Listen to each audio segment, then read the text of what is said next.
Hola, buenas tardes a todos. Mi nombre es Héctor Rodríguez, soy técnico de la agencia de San Salvador. Y bueno, en esta parada vamos a estar viendo las características que tiene el trébol alejandrino o alejandría. Seguro también lo pueden conocer como trébol egipcio o bersén. Es el Trifolium alexandrinum. Como, bueno, esto comenzó porque la evaluación de este trébol estábamos tratando de buscar un cultivo de servicio que se adaptara a las rotaciones garroceras. Básicamente vieron que los suelos nuestros tienen la característica de que se aniegan, tienen periodos donde están encharcados, entonces eso hace que muchos cultivos no se adapten. Por ejemplo, la vicia, que es el cultivo de servicio utilizado ampliamente en el país, en estas condiciones nuestras de los suelos garroceros no prospera. Entonces, bueno, evaluamos el trébol y fue el que mejor se comportó, donde tenía muy buena producción de materia seca o de biomasa, el forraje que producía, y lo vimos que como antecesor del arroz, antecesor de soja o antecesor de maíz tardío. Pero después los productores vieron que también tenía una buena, porque uno veía un colchón, acá lo ven estresado, pero si no, cuando está incluso más alto, parece un alfalfar, un tablón verde hermoso que es un crimen no comerlo, no aprovecharlo y quemarlo para hacer un cultivo de servicio únicamente. Entonces se empezó a aprovechar. Y en ese aprovechamiento, bueno, empezamos a ver que como característica importante que tiene es, bueno, que es una leguminosa invernal, que es anual, ¿no? Y tiene un periodo que va desde, si lo sembramos ahora en fines de marzo, abril, hasta diciembre, extiende su ciclo. Fíjense que si miran este cultivo ya está empezando a alargar alguna flor, ya está queriendo comenzar la floración. Y el, tiene como característica también que tiene un buen porcentaje de proteína, un 20% de proteína, similar a la alfalfa, entonces lo hace un excelente alimento. Después, puede presentar problemas de empaste, mucho menos que lo que sería un trébol blanco o un trébol rojo, pero puede generar en algunas situaciones puntuales donde hay alta humedad relativa y los animales esos días muy húmedos, puede generar algo de empaste, pero si no, no lo genera. Por eso lo recomendamos que se consocie con una gramínea, un regras, un triticale o una avena, siempre considerando de que sea una gramínea de ciclo largo, porque si la gramínea se nos entrega en los primeros días de octubre, después nos queda el trébol puro y ahí podemos llegar a tener algún riesgo. El, bueno, y en el caso del aprovechamiento, también se puede, como están viendo, están las andanas porque se está por enrollar, también se puede hacer rollos y tiene posibilidad de rebrotar y también generar algo más de biomasa para generar una cobertura de suelo, mejorar la fertilidad del suelo, gracias al todo el funcionamiento de las raíces y al aporte de nitrógeno que genera por la fijación biológica, ¿no?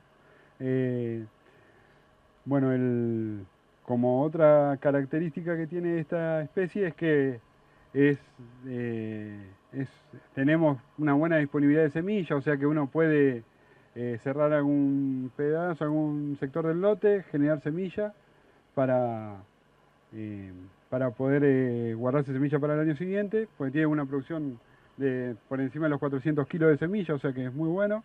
Y el inoculante que necesitamos para poder inocularlo es el mismo que el trébol blanco, o sea, y el trébol rojo, así que se consigue fácilmente.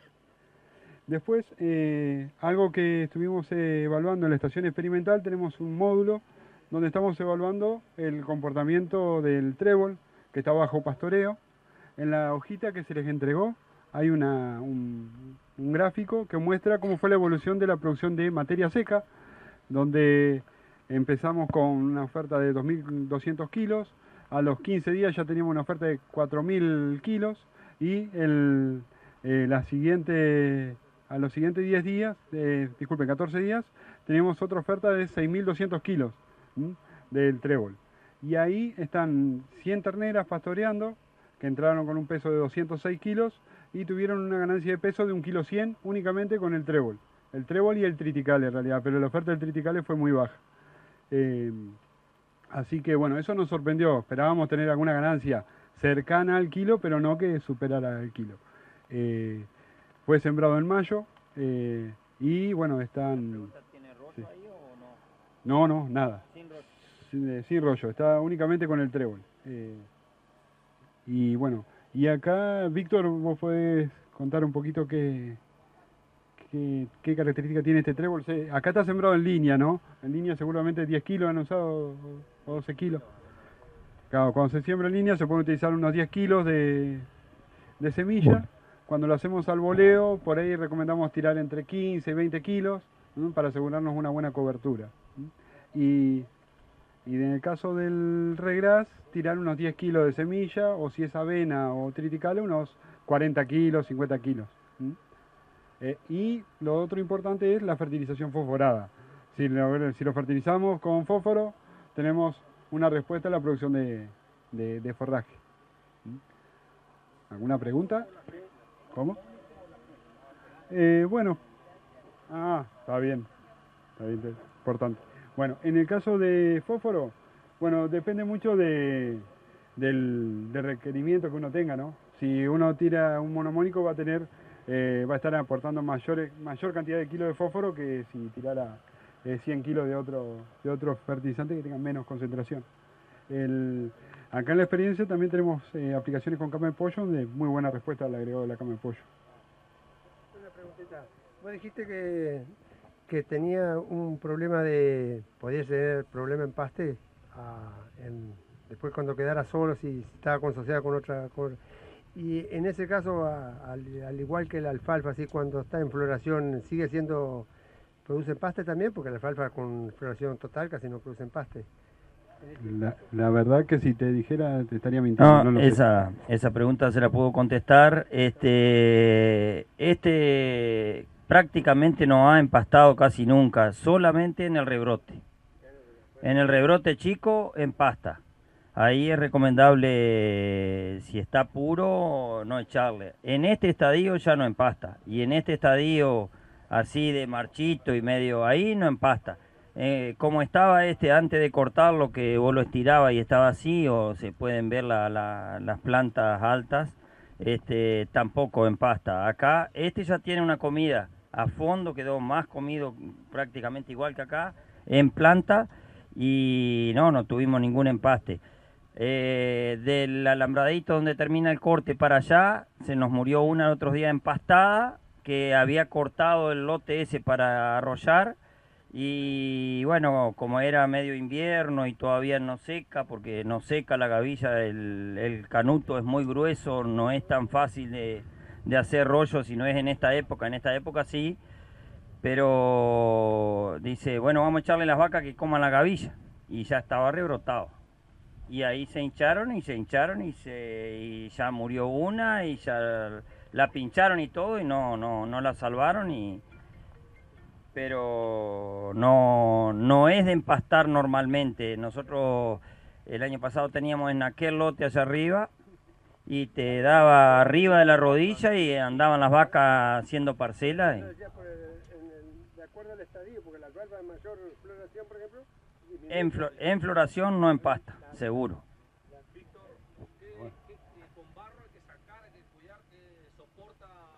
Mucho más que las praderas o que soporta, si es una lluvia grande nosotros lo sacamos, sí, hay otros lotes, pero enseguida da piso. Y como decía Héctor, por ahí al voleo, mejor todavía. Más rápido, más piso da. Cuando hablaba del tema de los rollos, nosotros hemos llegado a hacer 9 rollos por hectárea. Es una locura el pasto que da porque o sea, acá si caminamos después 100 metros o 200 metros vemos un lote que está cortado y otro en el fondo que no fue cortado nunca, que también se lo puede ir a ver, no hay ningún problema, con los autos o lo que sea. Ese que no fue cortado nunca, si bien ahora está revolcado pero sí, está alto de 60, 70 centímetros prácticamente. No. Seguro, sí, puede producir hasta 10 toneladas de materia seca, o sea, es increíble la producción que tiene. ¿Alguna pregunta? ¿No? Sí. ¿Cómo? Confección de...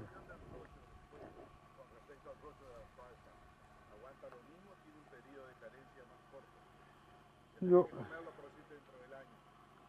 No, el rollo aguanta mucho. El tema es, si uno lo puede hacer en esta época, se aprovecha con la hoja. Si uno lo tiene que hacer más en el invierno, un poquito unos meses antes, que lo tiene que mover y volver a moverlo, se deshoja mucho y queda un rollo no tan nutritivo porque pierde hoja.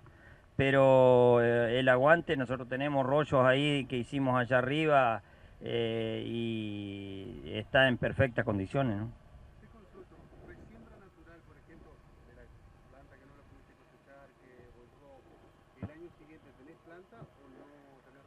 Totalmente, sí, se resiembra solo, nace solo y es muy invasivo, prácticamente controla sobre la ruta. Hay unos lotes que no lo van a identificar, pero hay unos lotes que ya es el tercer año que se resiembra solo y no, que fue cosechado y todo, pero en la cosecha siempre se pierde y se va resembrando, ¿no?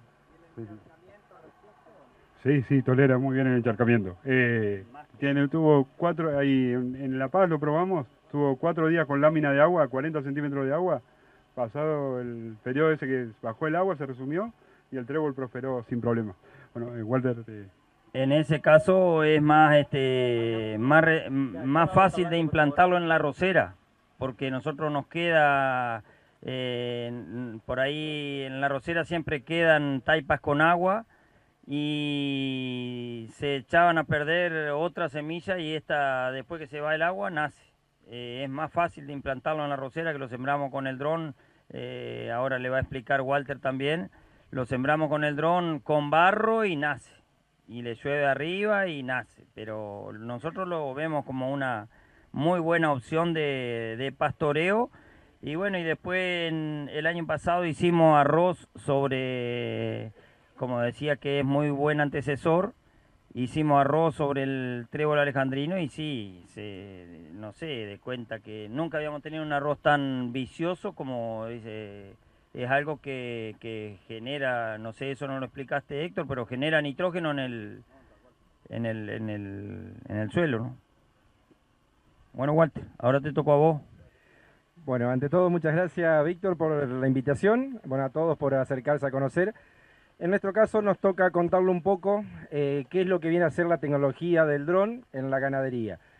El dron ya es un equipo que se viene trabajando hace aproximadamente 3 años en un uso bastante intensivo acá en Argentina. Y estos últimos años, año y medio, hemos venido haciendo muchas pruebas en la incorporación al productor ganadero. Principalmente, bueno, ahora lo vamos a ir viendo volar al dron. En esta primera instancia vamos a hacer una prueba con líquido, después haremos una con siembra de urea y vamos a quedar por cualquier consulta. Particularidades del dron: vamos a tener mucha facilidad para control, principalmente en nuestra provincia. Se ha recuperado mucha área de zonas de monte, zonas de renovales, donde podemos controlar todo ese tipo de árboles y poder ingresar a esa área después con una siembra de una pastura y aprovechar así muchísimo más los lotes. Sabemos que tenemos áreas complicadas a veces que con el tractor o con un avión no podríamos llegar, y el dron en ese sentido nos va a ayudar mucho.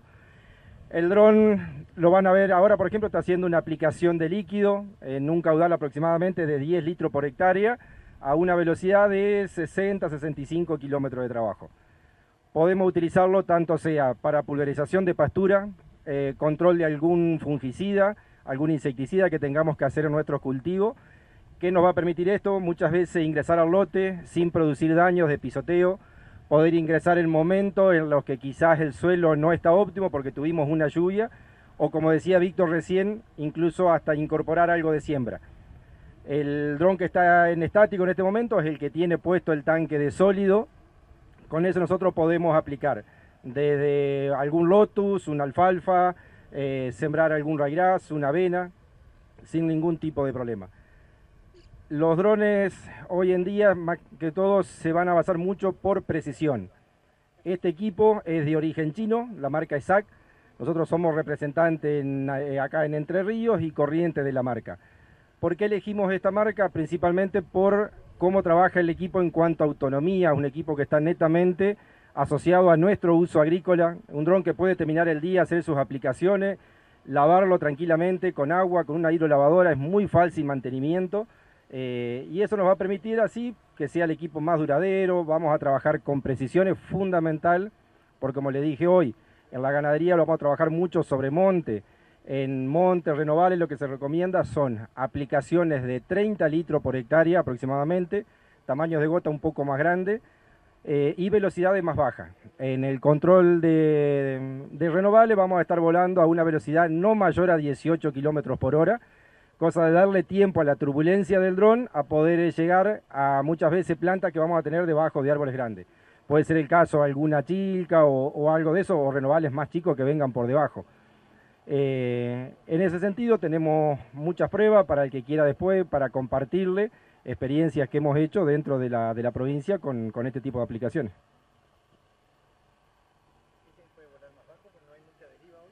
Sí, exactamente. Hoy, por ejemplo, estamos teniendo en cuenta que tenemos que hacer una demostración. No sería el día ideal, lógicamente, para una aplicación, por lo menos de líquido. Normalmente el dron siempre va a volar entre 2,5 metros y 3 sobre el cultivo. En el caso de una siembra, de pastura o de un fertilizante, sí vamos a estar volando 8 o 10 metros de altura, para tener mejor una campana de ancho de cobertura. El concepto de pulverización sigue siendo siempre igual, tanto para una terrestre, un avión. Bueno, el dron pasa lo mismo, que tenemos que ver muchas veces viento, ráfagas de viento, temperatura, para poder regular eso. Es decir, lo que estamos haciendo hoy no sería lo ideal, pero sí nos permite el dron trabajar en horarios quizás nocturnos. Por ejemplo, un día como hoy, lo más probable que sería conveniente no estar aplicando hasta ahora, estar esperando más sobre la tardecita, poder aplicar toda la noche tranquilamente y hacerlo a la mañana temprano, digamos, buscando siempre el momento óptimo. Explicarle un poquito la autonomía, Walter. ¿Qué más o menos hace? ¿Cuántas hectáreas, tanto con el tanque como por hora, o más o menos esos son aproximados, promedio, ¿no? Claro, justamente va a depender siempre mucho de lo que estemos haciendo. Como le decía hoy, por ejemplo, si pensamos en un control de un renoval de monte, vamos a estar aplicando muchos litros. A este dron le podemos aplicar, aparte de los 2 aspersores que tiene, 2 más, es decir, trabajar con 4, para poder llegar a altos caudales. Ahí nuestra autonomía se va a ver un poco más acotada por la cantidad de litros. En condiciones normales, como la que estamos viendo hoy, es un dron que va a estar en el orden de las 6,5 a 9 hectáreas por vuelo, más o menos. Eso nos va a permitir, estamos hablando en el orden de las 28, 30 hectáreas por hora, es lo que podríamos estar haciendo en la aplicación. En siembra, depende qué estemos haciendo, puede llegar a ser menor, justamente porque muchas veces vamos a estar, si por ejemplo el caso de una urea que apliquemos 50, 100 kilos por hectárea, vamos a tener mucho retorno del dron al punto de origen para recargar. Siempre en todo dron, la mayor limitante que tiene siempre son las baterías. Una batería está entre 8 a 12 minutos, vamos a depender velocidad de vuelo, viento, y eso es lo que nos va a limitar. Por eso es que a veces no nos enloquecemos mucho por la cantidad de litros que pueda cargar un dron, porque sabemos que normalmente él va siempre a retornar por batería antes que por terminar el tanque. Cambia de batería, el dron este trabaja con una particularidad que tiene 2 baterías. Eso lo que nos permite es, aparte de que para el operario es más liviano trabajar con 2 que no con una pesada, muchas veces ante una eventual falla de una batería, el dron podría seguir volando o aterrizar con la segunda, digamos, sin causar daño. Con el equipo vienen incorporadas 6 baterías, es decir, 3 juegos. Siempre vamos a tener un juego enfriando, un juego enfriando y cargando, el otro juego en reposo y uno volando. Una particularidad que la he visto cuando él hablaba de pulverizar por ahí renovables y parte donde no llegamos con los tractores, también se le puede tirar tanto trébol alejandrino con ryegrass puro, cosas que las he visto en montes bastante tupidos y le afecta bastante a los árboles, que no lo seca, porque no lo seca, pero seca el pasto de abajo y es como una pradera dentro de del monte, digamos. Claro, exactamente, nosotros eso lo hemos visto en varias situaciones, trabajando en dosis quizá un poco más bajo, como dice Víctor. Al árbol grande sí lo vamos a afectar un poco, pero sabemos que va a rebrotar, no lo vamos a secar, pero sí vamos a llegar a lo que queríamos que era abajo, era controlar la maleza y ahí permitirnos hacer esa siembra. Podemos utilizarlo a veces para hacer camino dentro de los montes, para juntar más fácil a veces la hacienda y sacarla, o aprovechar sectores que directamente a veces están afectados. Nosotros, y creo que varias provincias nos pasa lo mismo, tenemos mucha invasión de acacia negra, entonces creo que esto es fundamental para ayudarnos a combatir. En la acacia negra tenemos una particularidad que con el dron la atacamos de arriba, podemos atacar siempre el rebrote nuevo, que es lo que a nosotros nos interesa, que es el que mayor efecto va a hacer, caso de un producto, un pastal Gold, que es lo que más se utiliza, y lograr empezar a cubrir de arriba hacia abajo la planta, digamos. ¿Tienen experiencia en control? Tenemos bastante experiencia. Nosotros personalmente, como nos dedicamos más a la venta y al servicio de los drones, por ahí lo que más tenemos son de nuestros clientes. Los ayudamos nosotros, hacemos ensayos con ellos, tenemos prácticas hechas también con algo en el INTA. Así que bueno, eso también después invitarlos a compartirle por ahí mi contacto, me pueden pedir ensayos, resultados de eso. De hecho tenemos unidades demostrativas, a veces vamos al campo, hacemos una demostración. Jornadas como esta para nosotros son fundamentales. Hace poco estuvimos acá en la provincia, en Guardamonte, junto con el INTA, y justamente por ahí es acercarnos de esa manera al productor y acompañarlo en esto.